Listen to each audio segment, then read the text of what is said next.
Od dzikich wodospadów ukrytych w dżungli, przez rajskie plaże, soczyście zielone wzgórza, majestatyczne wulkany, bajecznie turkusowy ocean, aż po zachody słońca, które wyglądają jak z filmu. Pod powierzchnią oceanu tętni kolorowy podwodny świat, a na lądzie niesamowita natura, swojskość, dramatyczne krajobrazy i absolutnie spektakularne miejsca. A pomiędzy tym wszystkim spokojne życie, przemierzanie wyspy skuterem, pyszne jedzonko i przygody, których się nie zapomina. Hejka kochani! Tym razem zabieram Was na indonezyjską wyspę Lombok, gdzie opowiem Wam o prawie miesiącu życia w tym niesamowitym miejscu. Zaczniemy od przylotu i pierwszych wrażeń, następnie pokażę Wam nasze zakwaterowanie, opowiem o skuterze, pracy zdalnej i tutejszych restauracjach, a następnie to co najważniejsze, czyli pokażę Wam skrót wszystkich niesamowitych miejsc, jakie udało nam się tutaj odkryć. Także w tym odcinku cały wyjazd w pigułce, a w następnych odcinkach, bo możecie się spodziewać całej serii, rozwinę poszczególne tematy dużo bardziej szczegółowo. Gotowi? No to zaczynajmy! Na Lombok można dolecieć bezpośrednio, na przykład z Kuala Lumpur. My leciliśmy liniami AirAsia, a lot w obie strony kosztował nas około 980 zł za osobę, już z dużym bagażem, więc była to naprawdę bardzo przyzwoita cena. 3 godziny w powietrzu, po drodze takie oto wspaniałe widoki i dosłownie chwilę później jesteśmy już nad fantastycznym Lombokiem. No to co? Lądujemy w raju i oficjalnie witamy się z Indonezją. No to może na początek krótko o samej wyspie. Lombok to indonezyjska wyspa tuż obok Bali, dosłownie kilkadziesiąt kilometrów dalej. Można tu przecieć samolotem albo dopłynąć z Bali, co zajmuje od 1,5 do 4 godzin, w zależności czy wybierzecie speedboat czy tradycyjny prom. Wyspa ma blisko 5000 km², więc jest spora i krajobrazowo różnorodna. Są tu oczywiście piękne plaże, zielone wzgórza, niesamowite wodospady i potężny wulkan Rinjani, który nadaje Lombokowi dramatyczny, niemal epicki charakter. Dla mnie Lombok to taka spokojniejsza, bardziej dzika i naturalna wersja Bali.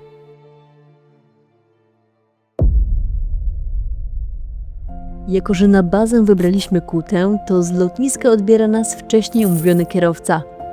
Po 30 minutach docieramy na miejsce i na szybko łapiemy kawkę i śniadanko w Curfew Restaurant. A teraz zapraszam Was do naszego uroczego domku, w którym spędzimy kolejne tygodnie. Zakwaterowanie znalazłam na Airbnb i wybór padł na klimatyczne domki Siang Bungalows, położone w sercu Kuty, ale w bocznej uliczce, więc zawsze panowała tu cisza i spokój. Dotarliśmy na Lombok i to jest nasza chawirka. Teraz zrobię Wam mały home tour. Tutaj mamy mały tarasik do siedzenia. Super, bo mamy suszarkę na ręczniki i rzeczy. Łóżko. Super, bo mamy bardzo dużą szafę. Teraz wchodzimy do łazienki. Fajna, duża. Taki widoczek po wyjściu z mieszkania. A czasem wpadały do nas nawet takie oto słodziaki. Kota domowego mamy. Czekaj, zjedz sobie. Na terenie kompleksu jest też restauracja Mini Pizza, którą regularnie odwiedzaliśmy. Jak widzicie, było smacznie i stosunkowo tanio. A jeśli chodzi o Kutę jako bazę, to wybraliśmy ten konkretny region, ponieważ jest tu dobry internet do pracy, mamy spory wybór fajnych restauracji oraz jest świetną bazą wypadową do najlepszych spotów na wyspie. Przechodząc do tematu restauracji w Kucie, to oto kilka miejsc, które odwiedzaliśmy najczęściej. Najlepszym spotem na śniadanie i lunch była chyba Kenza Cafe and Restaurant. Przyszło nasze selection of drinks. Raz. 2.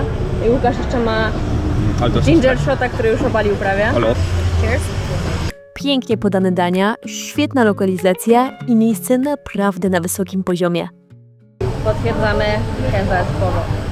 Jak byliśmy w pośpiechu, tuż obok nas mieliśmy fajną piekarnię The Bakery z ciekawymi opcjami na śniadanie i rewelacyjną iced tea. Na coś zdrowego i pożywnego polecam La Fama Cafe and Restaurant. Jeżeli chcecie z kolei spróbować lokalnych smaków, koniecznie wpadnijcie do Warungu Bude. Ceny kosmicznie niskie, a ich watermelon smoothie wręcz niebiańskie. 10 000 rupii.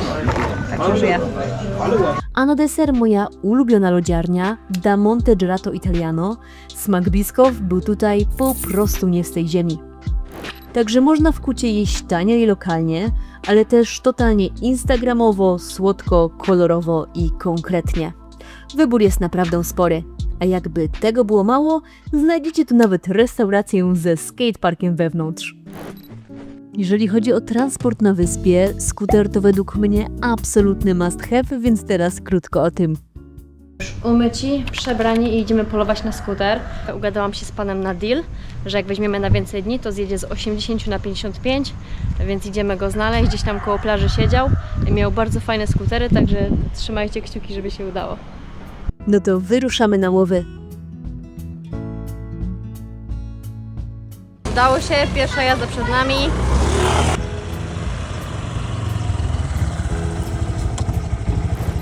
Idę pokazać wam naszą bestię. Patrzcie na to cudo. Naszą bestię z uwagi na długość pobytu wynajęliśmy za zaledwie 60 000 rupii dziennie i dostaliśmy praktycznie nową, niejeżdżoną Hondę z fajną mocą, dzięki której bez problemu dojeżdżaliśmy wszędzie. Na Lomboku jeździło się po prostu świetnie. W porównaniu do Wietnamu, w którym byliśmy tuż przed, to czysty relaks. Puste drogi w szokująco rewelacyjnym stanie, a ruch nieco wzmożony jedynie w centrum Kuty. A widoki po drodze? Soczysta zieleń, błękit oceanu w oddali i palmy wszędzie dookoła. Te przejażdżki to był istny highlight każdego dnia. Jeżeli chodzi o pracę, realizowaliśmy ją w dni powszednie w polskiej strefie czasowej od 14 do 22. Internet działał bez problemu, a na wszelki wypadek mieliśmy też pakiety mobilne. Jeśli lubicie coworkingi, to też bez obaw, bo w Kucie znajdziecie ich co najmniej kilka. No i nareszcie czas na najważniejsze, czyli najlepsze miejsca i atrakcje, jakie oferuje Lombok. Trzymajcie się mocno, bo zaczynamy od absolutnego numer 1. Rinjani to zupełnie inna liga i chyba najlepsza atrakcja na Lomboku. To drugi najwyższy wulkan w Indonezji, potężny, majestatyczny i widoczny z niemal każdej części wyspy. My podeszliśmy do tematu trekkingowo i wow, to była fizycznie najtrudniejsza wspinaczka w naszym życiu. 2 dni w trasie, wchodzenie w środku nocy, pył wulkaniczny, po którym buty dosłownie zjeżdżały w dół, ale nagroda? Wschód słońca nad kraterem i widok, którego nigdy nie zapomnimy. Totalna magia.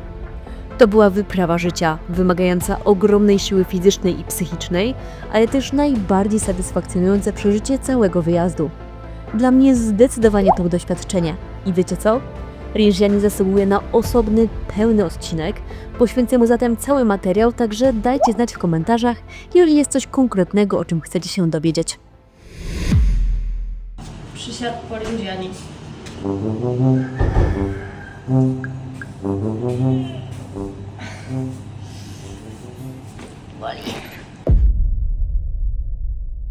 Jeśli chodzi o zachody słońca, internet się nie mylił i Bukit Meres to absolutny sztos. Najpierw wspinaczka na wzgórze, a tam zostaje nas bezkresny ocean, klify, małe wysepki wystające z wody i przepiękna panorama. Ale to miejsce to nie tylko punkt widokowy. To cały półwysep, wokół którego znajdziecie jedne z najbardziej spektakularnych plaż i widoków na wyspie. Widzicie to? To właśnie tutaj trafiliśmy na 2 totalnie dzikie zatoczki. Bez turystów, bez hałasu, tylko my i natura. No i piesek Chelsea, z którym zdążyliśmy się zaprzyjaźnić. Chelsea zjadła wszystko w 3 sekundy. Już nie ma jedzenia. To było jedno z naszych ulubionych miejsc na Lomboku, ale o tym więcej w kolejnych odcinkach. A właśnie tam, za tym oto wzgórzem, odkryliśmy naszą małą perełkę. Udajemy się na taką sekretną plażę, którą udało mi się znaleźć podczas przeglądania Google Maps. Nazywa się Nichols Monkey Beach. I oto wspaniała Nichols Monkey Beach. Żeby tu dotrzeć, trzeba najpierw powiedzieć hej lokalnie wypasającym się krówkom, przejść grzbietem wzgórza kilkaset metrów wśród niesamowitych krajobrazów, co samo w sobie jest już przygodą, a potem zejść w dół na plażę. I to może właśnie w tej przeprawie tkwi sekret, dlaczego jest tutaj tak pusto. Zero turystów, super błękitna woda, cisza, spokój, no totalny relaks. To już był wypad urlopowy, bo do 14 zdecydowanie byśmy się nie wyrobili. Tego dnia czekał nas bowiem całodniowy trip na Gili Petelu i Pink Beach. Wycieczkę zarezerwowaliśmy przez Kluka, a w pakiecie mieliśmy 2 przystanki snorkelingowe przy tej oto maleńkiej wysepce, wokół której pod wodą naprawdę dużo się dzieje. A do tego wizyta na Pink Beach 1 i Pink Beach 2, które zachwyciły nas nie tylko subtelnie różowym piaskiem, ale przede wszystkim rajskim klimatem całego miejsca i wodą jak z bajki. Cudowne widoki, jedne z naszych ulubionych plaż na Lomboku, super tani i pyszny lunch w warunku przy plaży, także zdecydowanie jeden z naszych najlepszych dni na wyspie. Skoro były już plażowe klimaty, to czas na coś zupełnie innego. Wodospady połączone z raftingiem. Te miejsca znajdują się bardziej w centrum wyspy, więc na ich odkrywanie przeznaczyliśmy kolejny z naszych dni wolnych. Zaczęliśmy od raftingu, czyli spływu pontonowego z kilkoma naprawdę świetnymi dropami, a później ruszyliśmy w stronę wodospadów. Najpierw Benang Stokel, 3 kaskady spadające obok siebie na tle soczyście zielonej dżungli, a następnie cel główny, czyli Benang Kelambu. Woda spływa tu dziesiątkami cienkich strumieni po zielonej ścianie roślin, tworząc około 40-metrową wodną kurtynę. Klimat niczym z Awatara. Do tego naturalne baseny, a po drodze jeszcze świetna zabawa z lokalsami na skuterach w strugach deszczu. No istna wisienka na torcie. Wracając do spotów plażowych, to około 30 minut skuterem od Kuty jest Lansing Beach. Wow. Często nazywana jedną z najczystszych i najbardziej dziewiczych plaż Lomboku. I powiem Wam szczerze, że już sam dojazd tam to była czysta przyjemność. Warto wiedzieć, że Lansing i Tampa to w zasadzie jedna ogromna plaża. Jedna część na lewo, druga na prawo. Na miejscu szeroko, dziko i przepięknie. Kolor wody tak intensywnie niebieski, że aż trudno było w to uwierzyć. Przy pierwszej wizycie ocean był dość mocny, miotało nami w wodzie, a fale niosły tyle piachu, że trochę wróciło z nami do mieszkania. Podczas kolejnej wizyty przyjechaliśmy tuż po deszczu, więc dojazd był nieco trudniejszy, ale widoki z samej drogi zwalały z nóg. Połączenie kolorów było niesamowite. Za nami soczyście zielone palmy, przed nami intensywnie błękitny ocean, tym razem idealny do pływania. A ostatni highlight – te malutkie słodziaki, które zaatakowały nas w drodze powrotnej do skutera.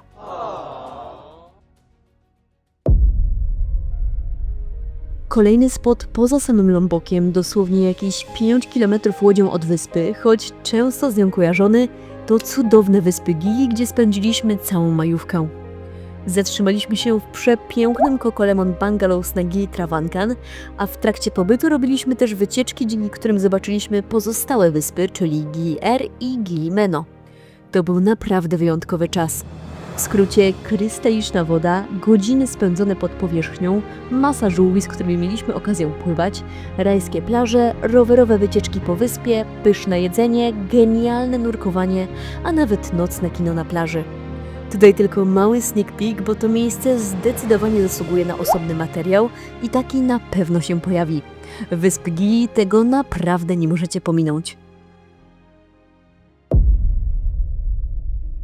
Wracamy na Lombok i dzisiaj czeka nas wycieczka na najpiękniejszy ponoć waterfall na całej wyspie. Wodospady na północy wyspy to już konkretna wyprawa, więc korzystając z tego, że wracając z Gili mieliśmy tam stosunkowo blisko, wzięliśmy cały dzień wolny i z naszym zaprzyjaźnionym kierowcą ruszyliśmy na północ.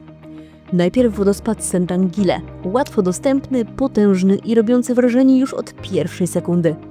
A potem krótki trekking do wodospadu Tuklep, gdzie po drodze czeka przeprawa przez rzekę i ścieżka prowadząca przez przepiękną dżunglę.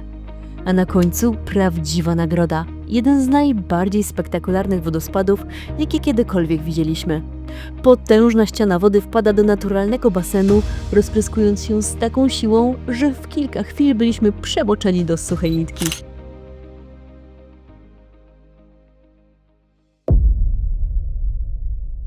Tanjung An, jedna z popularniejszych plaż na Lomboku i taka, która za każdym razem wyglądała zupełnie inaczej. Pierwszy raz trafiliśmy tu późnym popołudniem przy mocnym odpływie. Woda cofnęła się o kilkaset metrów, odsłaniając rafę, która normalnie znajduje się pod powierzchnią.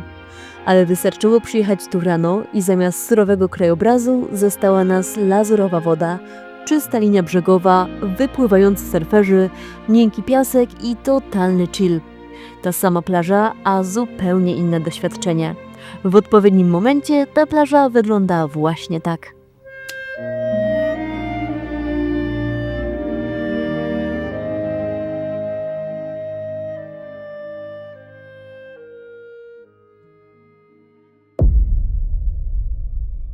Jeśli Lombok kojarzy Wam się z surfingiem, to słusznie. A tym bardziej jeśli chcecie spróbować swoich sił w tym sporcie, to nie ma lepszego miejsca niż Selong Beranak Beach.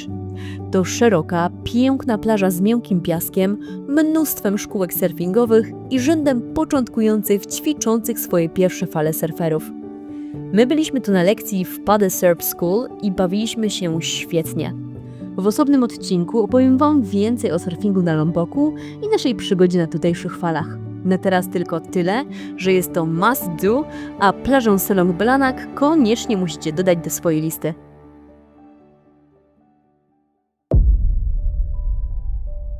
Oczywiście nie byłabym sobą, gdybym nie wskoczyła pod wodę i nie zanurkowała w tropikach.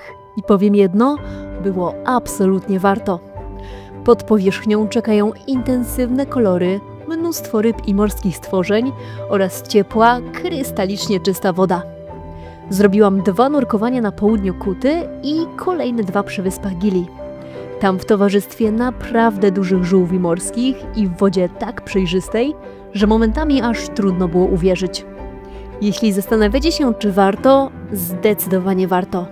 Zarówno na Lomboku, jak i chyba jeszcze bardziej w okolicach Gili.